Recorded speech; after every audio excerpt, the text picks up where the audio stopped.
Jeudi 14 juin 2023, a eu lieu un meeting géant à Pelengana, cercle de Ségou, dans le cadre de la campagne référendaire du 18 juin 2023.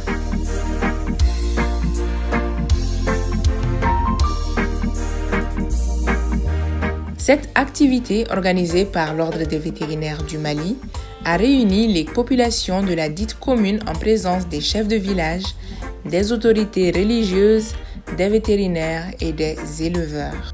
Devant un public acquis à sa cause, les différents intervenants ont tour à tour salué les autorités de la transition pour l'élaboration et la vulgarisation du projet pour permettre à chaque citoyen de voter. Le président de l'Ordre des vétérinaires du Mali, Dr Oumar Maki Tounkara, a dans son adresse appelé à voter oui pour amorcer la stabilité et le progrès du Mali avec des institutions fortes. La population a promis au président de l'Ordre une victoire éclatante du oui au soir du 18 juin 2023. Elle a en outre promis une mobilisation record.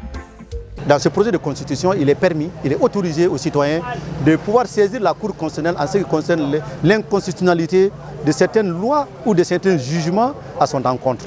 Vous avez vu, la composition aussi a changé pour permettre en tout cas d'avoir un équilibre. Nous avons aussi vu dans ce projet de constitution au niveau du pouvoir judiciaire que le citoyen peut saisir, n'est-ce pas, le Conseil supérieur de la magistrature. Aujourd'hui, si vous avez un conflit avec un magistrat, il est très difficile, juge ou magistrat, en tout cas, disons, journaliste, vétérinaire que nous sommes, on ne peut pas aujourd'hui convoquer un juge, n'est-ce pas, devant le Conseil supérieur de la magistrature. Mais dans ce projet, il est permis, il est autorisé de pouvoir saisir le Conseil supérieur de la magistrature. Mais pour également avoir un équilibre au niveau de ce Conseil supérieur de la magistrature, il est composé de 50% de magistrats et de 50% de non-magistrats pour la partialité, pour la transparence et garanti par le président. Voilà. C'est un équilibre pour éviter, n'est-ce pas, s'il y a un blocage des institutions à ce niveau. Donc le président doit trancher. Donc voilà, entre autres, des innovations majeures. Le problème de la langue. Aujourd'hui, toutes les langues nationales sont devenues des langues officielles si le projet est voté, mais la loi va définir également les conditions de mise en œuvre. Et le français va être la langue de travail. Donc ça aussi, c'est une innovation majeure. Vous savez, le problème d'homosexualité dont on parle dans le code de la famille, de l'enfant et de la famille, quand même, les gens ont des craintes. À ce niveau, la Constitution a défini le mariage, qui est le fondement de notre société, c'est la famille. Et nous avons défini le mariage comme une union entre un homme et une femme. Donc ce qui exclut toute possibilité, n'est-ce pas, de libertinage, parce que les autres lois vont venir encadrer tout cela. Donc ça, à ce niveau, vous avez vu, le problème de la laïcité à nos yeux, ça n'a pas lieu d'être. Nous avons défini la laïcité comme étant, n'est pas contre, n'est-ce pas, les religions et les croyances. Et que l'État doit garantir, n'est-ce pas, à chaque croyant, à chaque religion, le libre exercice. Depuis un certain temps, nous sommes dans la région de Ségou et puis nous avons sillonné tout ce qui est Bla pour sensibiliser et faire aussi une large diffusion du projet de la Constitution à l'endroit des vétérinaires titulaires du mandat sanitaire qui sont nos éléments sur le terrain et qui sont en rapport avec les éleveurs. Donc les éleveurs aussi ont participé à ces différentes phases de diffusion et de sensibilisation. Aujourd'hui, nous sommes là, c'est le retour de ceux-là même que nous avons envoyés sur le terrain, qui sont revenus avec de bonnes informations, comme quoi les gens, vraiment, ils adhèrent au nouveau projet de constitution. Donc nous avons associé à cela les jeunes qui, très prochainement,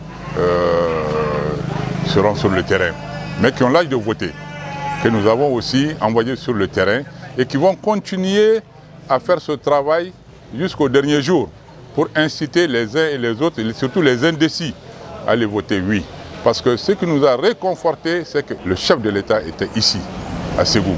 Et donc, par coïncidence, nous sommes aussi à Ségou aujourd'hui. Le message du chef de l'État était clair. Il a demandé à tous les Maliens de voter oui. Et ce oui, c'est pour le bonheur de ce pays. Le Mali a besoin de sa souveraineté. Pour cela, il a besoin de la contribution de tous ses citoyens. Nous, en tant que du monde rural, nous, on a notre rôle à jouer. Puisque nous savons que la base de l'économie malienne, c'est vraiment l'élevage. Et c'est une fierté pour nous. C'est pourquoi nous nous sommes mobilisés pour mobiliser les agro-pasteurs, les vétérinaires, que ce soit du secteur public ou privé, à aller voter massivement pour un oui, pour que qu'on soit, en tout cas à la sortie du référendum, soit fiers de ce que nous avons fait, que nous avons joué vraiment notre partition par rapport à, en tout cas, au développement du pays et par rapport à la souveraineté nationale.